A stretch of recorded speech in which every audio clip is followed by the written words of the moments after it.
Do you feel like you're completely stuck when it comes to weight loss? You're not alone and you're in the right place. As someone who struggled with weight myself, I virtually tried every diet out there, and honestly, I can say I've cracked the code on sustainable weight loss. My name is Michelle Black. I'm a registered nurse and nutritionist specialized in women's health, weight loss, and hormones. And if you're struggling with this problem, I'd love to talk. You can find the link in the description below to speak directly with me. In this video, I'm going to share 5 strategies you have to know after 40 to sustainably lose weight and be the healthiest you've ever been, and how you can implement it.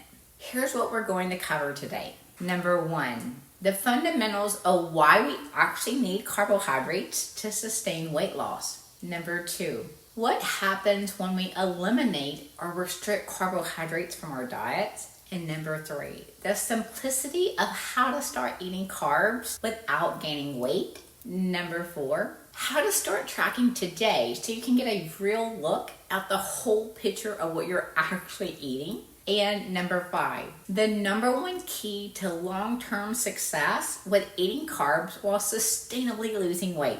The mission behind this channel is to make health available to all ladies who are perimenopausal and beyond, so that you can make your unique impact in this world, so you can live the best life you're meant to live.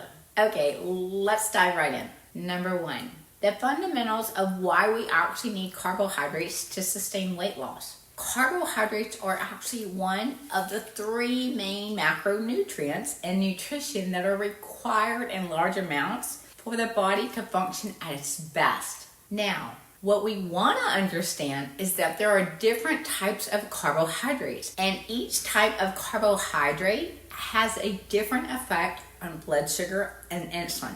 In order to sustainably lose weight, we need to keep our blood sugar consistent throughout the day. All plant-based foods are carbohydrates, and they contain what is known as phytonutrients. And these phytonutrients and carbohydrates actually inhibit pathogens and promote good bacteria within the gut, preventing the digestive issues and even bloat often experienced in perimenopause and beyond.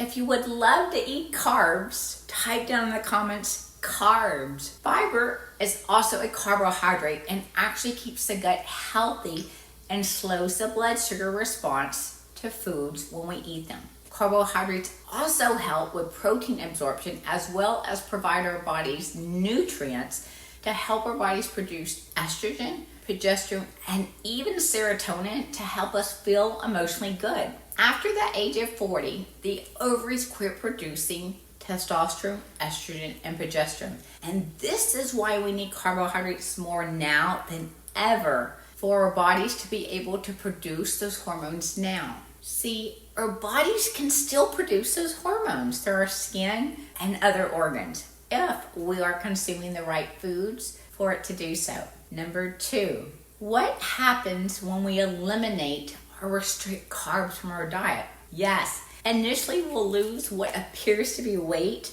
but most likely it's water or lean muscle mass, and neither are good. Since our bodies require the right carbs to help produce these hormones, when we do not consume the right type of carbs, we generally begin to lose lean muscle mass first. Remember, our bodies need carbohydrates to help with protein and other nutrient absorption.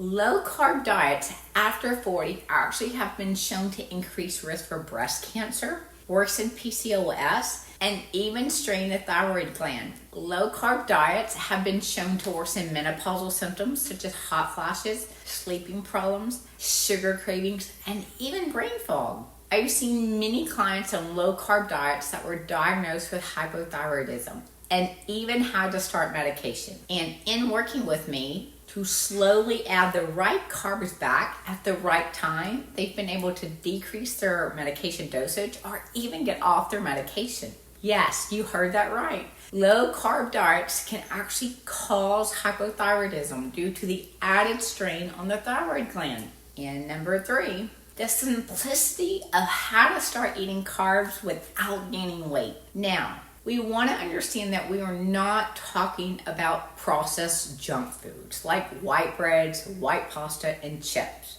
We are talking about high nutrient carbs such as sweet potatoes, oats, white potato, whole grains, broccoli, cucumbers, and asparagus, for example. If you're doing low carb, you want to slowly introduce high nutrient carbs back into your diet, but ensure that you've got the fiber along with those meals to slow the absorption of your blood sugar.